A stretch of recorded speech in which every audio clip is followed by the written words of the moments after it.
কেরানীগঞ্জের চুলকুটিয়ার জিঞ্জিরা শাখার রূপালী ব্যাংকে ডাকাতি করতে যায় ৩ কিশোর। ব্যাংকে প্রবেশ করেই প্রধান ফটক বন্ধ করে এক গ্রাহকের মাথায় পিস্তল ঠেকিয়ে ধরে রাখে তাদের এক সদস্য। এরপর তাদের মধ্যে আরও একজন পিস্তল হাতে নিয়ে ক্যাশ কাউন্টারে গিয়ে ব্যাগে টাকা ভরতে থাকে। এ সময় ডাকাত দলের বাকি একজন ছোরা হাতে নিয়ে দাঁড়িয়ে থাকে।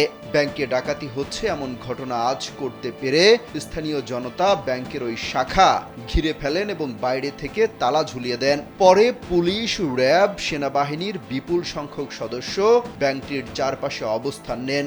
প্রায় ৩.৫ ঘন্টার রুদ্ধশ্বাস অভিযান শেষে যৌথ বাহিনীর কাছে সমঝোতার মাধ্যমে আত্মসমর্পণ করে ৩ ডাকাত।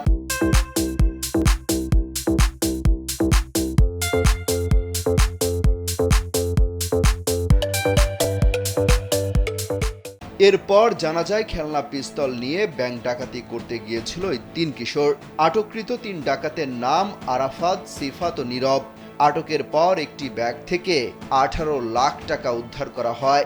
এই প্রসঙ্গে সংবাদ সম্মেলনে ঢাকা জেলা পুলিশ সুপার আহমদ মুঈদ জানান, প্রাথমিক জিজ্ঞাসাবাদে আটককৃত এই ৩ কিশোরের মধ্যে একজন জানান লুট করা টাকা দিয়ে আইফোন কিনতে চেয়েছিলেন তিনি।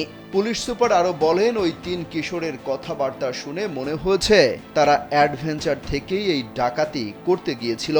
এমনকি ডাকাতির টাকা থেকে তারা এক রোগীর চিকিৎসা খরচ হিসেবে দিতে চেয়েছিল বলেও দাবি করেছে আটককৃতরা।